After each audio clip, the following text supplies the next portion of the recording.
Shalom, shalom, chers frères et sœurs en Christ. Bienvenue à la Rhapsodie de la réalité de ce jeudi 8 avril 2021. La Rhapsodie est écrite par le pasteur Chris Oya Kilomé et lue pour vous par les vérités de l'Évangile. Notre thème de ce jour, c'est la foi ne nécessite pas de preuves physiques. Hébreux 11, le verset 1 comme notre verset d'ouverture. Or, la foi est une ferme assurance des choses qu'on espère, une démonstration de celles qu'on ne voit pas.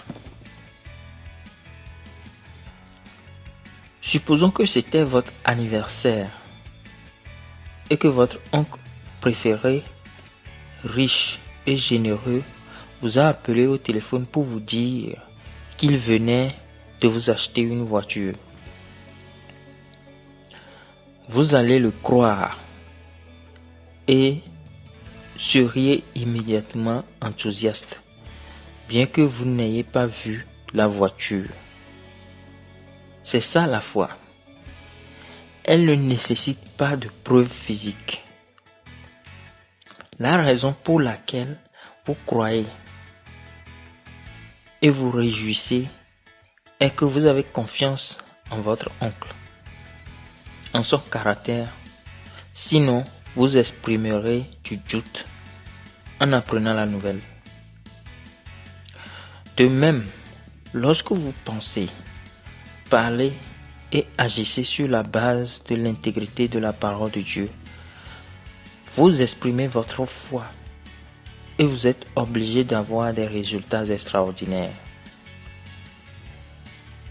Un jour,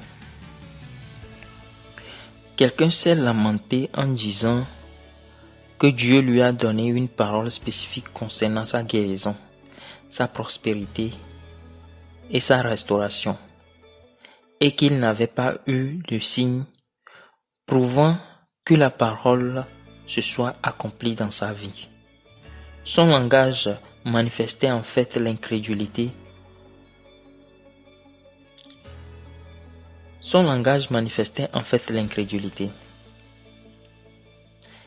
Quelle autre preuve existe-t-il concernant vos bénédictions et votre vie triomphante, si ce n'est la parole de Dieu? Soyez totalement persuadés par la parole de Dieu. N'attendez aucune manifestation physique avant d'accepter que Dieu a désigné comme étant à vous. Acceptez sa parole et vivez en conséquence.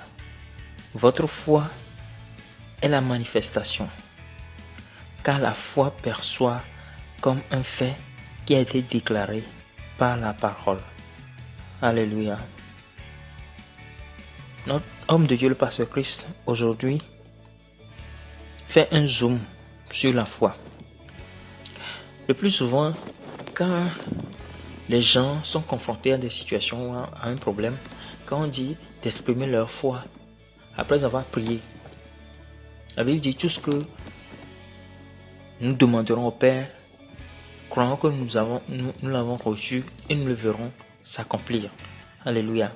Et une fois que cette étape est franchie, beaucoup de personnes s'attendent à ce qu'il y ait une manifestation physique qui doit forcément prouver que la chose est changée ou qu'il y a un changement dans la chose pour laquelle ils ont prié. Alors que ce n'est pas comme ça. La Bible dit, tout ce que nous demanderons au Père, de croire qu'on l'a reçu et nous verrons cela s'accomplir. La Bible n'a pas dit que si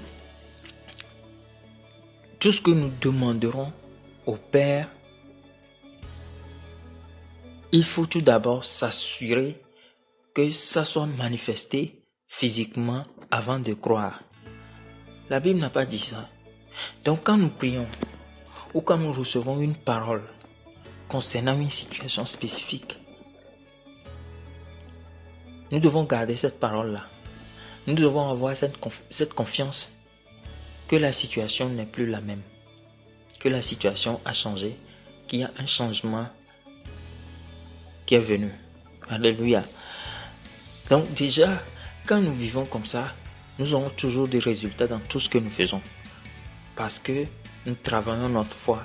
Et chaque fois que nous travaillons cette foi-là, elle grandit en nous. Elle grandit de jour en jour.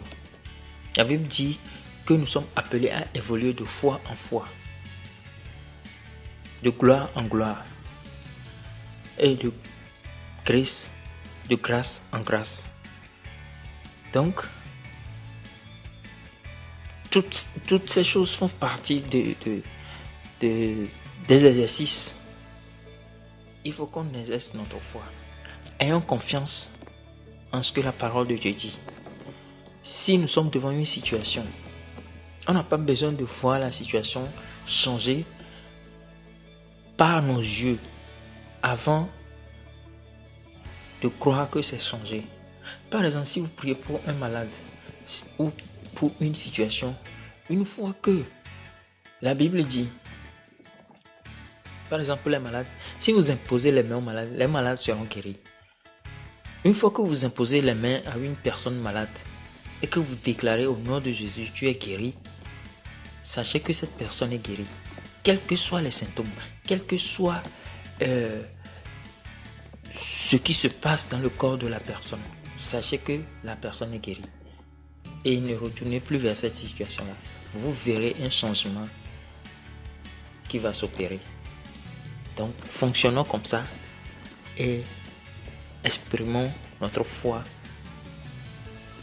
en la faisant grandir de jour en jour. Alléluia. Nous allons prendre la confession. Ma foi est active et prévaut à l'instant même.